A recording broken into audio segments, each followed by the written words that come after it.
안녕하세요. 오늘은 역대하 11번째 역대하 12장 말씀을 가지고 함께 읽고 나눠보도록 하겠습니다. 네, 오늘은 르호보암에 관한 마지막 이야기를 다루고 있는 12장입니다.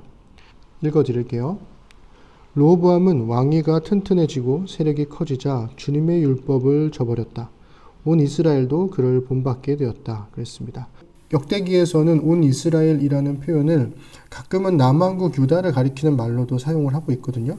북이스라엘과 갈라졌음에도 불구하고 북이스라엘은 이미 안중에도 없기 때문에 온 이스라엘에 관한 표현을 유다에 그대로 적용해 버리는 거죠. 그래서 이런 거를 읽을 때 약간 좀 구분할 필요가 있겠다라는 생각도 듭니다. 그런데 1절에 보면 주님의 율법을 저버렸다 그랬잖아요.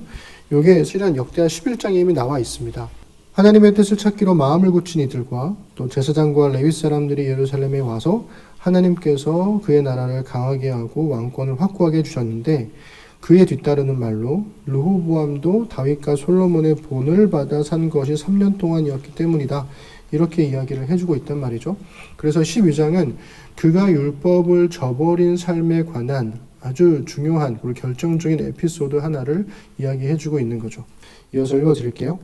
그들이 주님께 범죄한 결과로 르호보암 왕이 즉위한 지 5년째 되던 해에 이집트의 시삭 왕이 예루살렘을 치러 올라왔다. 그는 병거 1200대, 기병 6만 명, 거기에다가 이루 헤아릴 수 없이 많은 리비아와 숲과 에티오피아 군대를 이끌고 이집트에서 쳐들어왔다. 시삭은 유다 지방의 요새 성읍들을 점령하고 예루살렘까지 진군하여 왔다. 다윗과 솔로몬의 율법을 따라 살았던 3년째가 끝나고 그 이후에 2년이 더 지나서 5년째가 되던 해에 이집트의 시삭 왕이 예루살렘을 쳐들어왔는데 이 이집트의 침공을 역대기 기자들은 하나님께서 하신 일이라고 고백하고 있죠. 그때 유다 지도자들이 시삭에게 쫓겨 예루살렘에 모여 있었는데 스마야 예언자가 르호보암과 지도자들을 찾아와서 말하였다. 주님께서 이렇게 말씀하십니다. 너희가 나를 버렸으니 나도 너희를 버려 시삭의 손에 내주겠다. 그러자 이스라엘 지도자들과 왕은 자신들의 잘못을 뉘우치고 주님께서는 공의로우십니다 하고 고백하였다. 유다의 성읍들이 공격당하니까 이 지도자들이 예루살렘으로 피신을 오게 됩니다. 그래서 예루살렘이 이제 요새와 같은 성체니까 그 안에서 안전을 도모했던 거죠. 여기서 중요한 인물이 등장하는데 바로 스마야 예언자입니다. 네, 바로 11장 2절에서 르호보암 시대에 르호보암에게 하나님의 말씀을 전했던 그 예언자가 바로 스마야 예언자입니다. 본문을 보시면 하나님의 사람 스마야에게 말씀하셔서 남과 북의 전쟁을 하지 마라. 여로보암과 싸우지 마라. 그래서 전쟁을 멈추고 돌아가는 사건이 있었잖아요.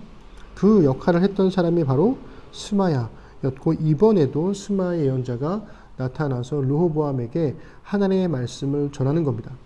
너희가 나를 버렸기 때문에 나도 너희를 버리겠다. 이렇게 말씀하세요. 그 시삭의 손에 너희를 내어주겠다. 이렇게 말씀을 하십니다. 그러자 이스라엘 지도자들과 왕이 잘못을 뉘우치고 주님께서는 공의로우십니다라고 회개를 하는 거죠. 근데 여기서 잘못을 뉘우치고 이렇게 번역을 해 놓으니까 이렇게 앞에 문맥과 이렇게 연결이 잘 안 되는 거예요. 사실은 이 말씀이 개역개정에서는 뭐라고 번역되냐면 스스로 겸비함이라고 번역이 됩니다. 이게 히브리어로는 까나라고 하는 말입니다. 이게 to be humble입니다. 하나님 앞에서 겸손해지는 것을 의미하는 표현인데 이게 어디서 나오죠? 네, 7장 14절에서 솔로몬이 하나님 앞에 성전에서 기도했을 때 그 성전 기도에 대한 하나님의 응답이었죠. 너희가 스스로 겸비하면 내가 하늘에서 듣고 너희의 죄를 사하며 그 약속이 있었잖아요. 그래서 여기서도 르호보암이 분명히 잘못했음에도 불구하고 율법을 저버렸음에도 불구하고 스스로 겸비하여 잘못을 뉘우치고 하나님께 기도하는 사건이 여기서 벌어지는 거죠. 그럼 하나님께서는 어떻게 되나요? 네, 거기에 대해서 응답을 하셔야죠. 주님께서는 그들이 이렇게 잘못을 뉘우치는 것을 보시고 다시 스마야에게 말씀을 내리셨다. 이렇게 잘못을 뉘우치니 내가 그들을 멸하지는 않겠으나 그들이 구원을 받기는 해도 아주 가까스로 구원을 받게 하겠다. 내가 내 분노를 시삭을 시켜서 예루살렘에 다 쏟지는 않겠으나 그들이 시삭의 종이 되어 보아야 나를 섬기는 것과 세상 나라들을 섬기는 것이 어떻게 다른지 깨닫게 될 것이다. 여기서도 잘못을 뉘우치는 것 이 주제가 계속 반복되고 있죠. 근데 이게 참 이상하지 않아요? 분명히 앞에서 내가 너희를 버려 이렇게 말씀하신단 말이에요. 그런데도 잘못을 뉘우치는 것을 보시고 버림을 취소하시더라는 거예요. 이게 굉장히 중요한 역대기의 주제가 되겠습니다. 그러면서 이렇게 말씀하시죠. 너희가 시삭의 종이 되어 보아야 나를 섬기는 것과 세상 나라들을 섬기는 것이 어떻게 다른지 깨닫게 될 것이다. 중요합니다. 이게 다른 것을 섬겨보면 하나님 섬김이 얼마나 좋은지를 알게 되는 거죠. 우리가 보통 생각할 때는 하나님을 믿지 않고 하나님을 섬기지 않고 하나님을 예배하지 않으면 나는 종교에서 자유로워 이렇게 착각을 하는 건데요. 그렇지 않아요. 사람은 하나님을 섬기지 않으면 다른 것을 섬기게 되어 있어요. 그게 욕망이 됐든 욕심이 됐든 다른 신이 됐든 아니면 돈이 됐든 무언가를 섬기며 살게 되어 있다는 말이에요. 하나님 아닌 다른 것에 삶의 의미와 목적을 두고 살아가는 것이 인생을 행복하게 만드느냐? 거기에 대해서 성경은 단언하고 있어요. 그렇지 않다라고.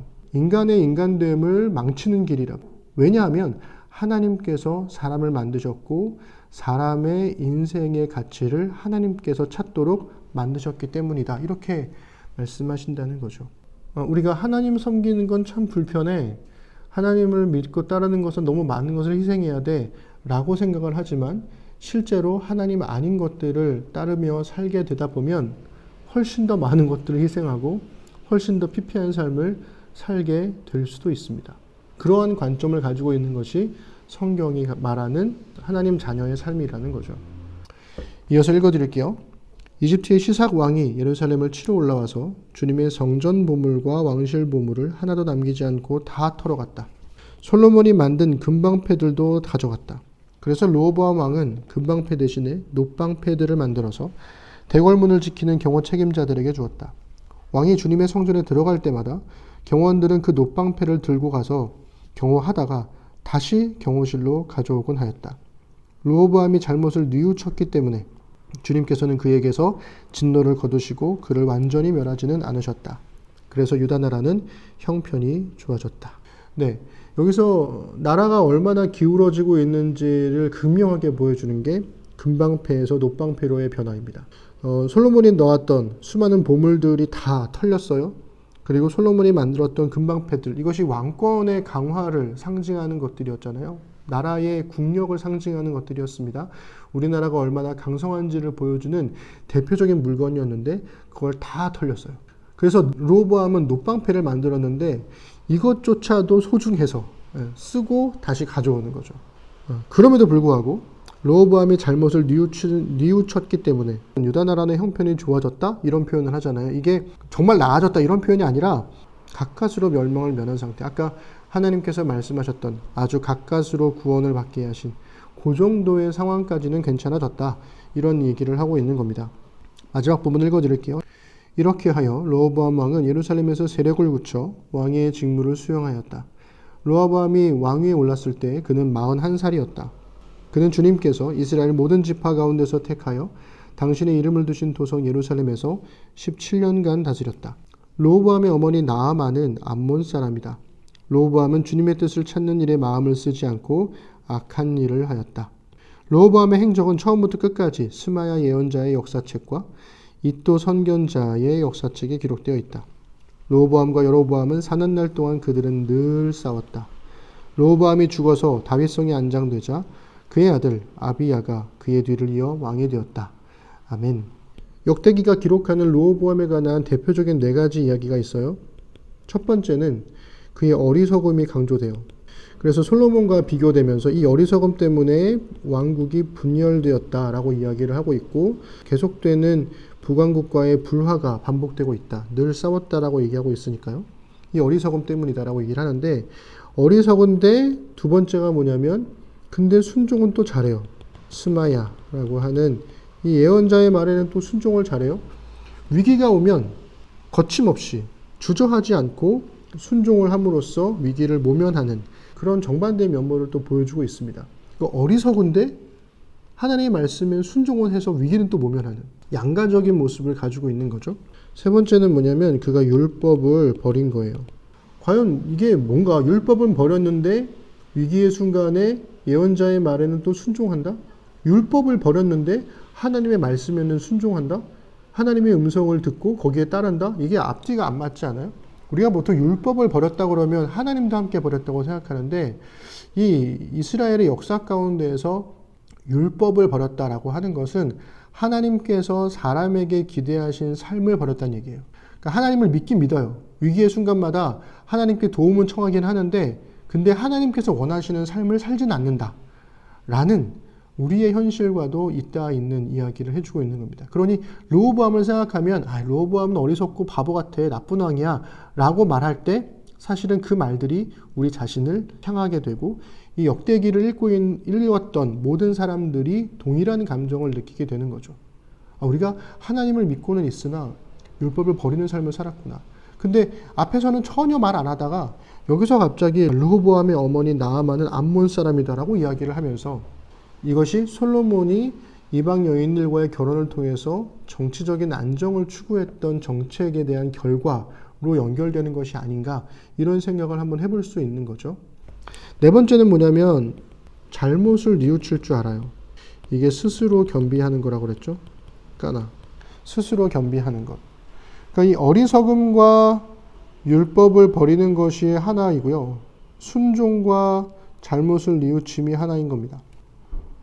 그래서 이 르호보암의 삶을 통해서 우리가 알 수 있는 게 그리고 앞으로 이어질 역대기를 통해서도 알 수 있는 게 하나님께서 솔로몬에게 하셨던 그 약속 너희가 이 성전을 향하여 스스로 겸비하여 내게 돌아오면 나를 찾으면 회개하면 돌이키면 그러면 내가 너희를 구원하겠다. 이 주제가 계속 반복이 되고 유다의 왕들은 어리석은 삶을 살면서도 하나님을 찾는 하나님께 순종하려고 하는 그러한 모습을 반복해서 보여주게 될 것이다 라고 우리가 추측할 수가 있는 거죠. 그러니까 르호보암의 삶을 통해서 이후의 왕들이 어떠한 주제를 가지고 갈지 알 수 있는데 정말 그러한지 이제 우리가 계속 읽어나가면서 한번 찾아보면 되겠습니다. 12장을 읽어봤는데요. 여러분 어떻게 읽으셨습니까? 하나님께서 여러분에게 주시는 말씀이 있으셨는지요? 혹은 제가 찾지 못한 또 다른 의미들을 성경에서 발견하시지는 않으셨나요? 그랬으면 정말 좋겠습니다. 자, 내일은 이제 새로운 왕이 등장하는데요. 역대하 13장 이야기로 함께 말씀 묵상 또 나누겠습니다. 내일 만나겠습니다.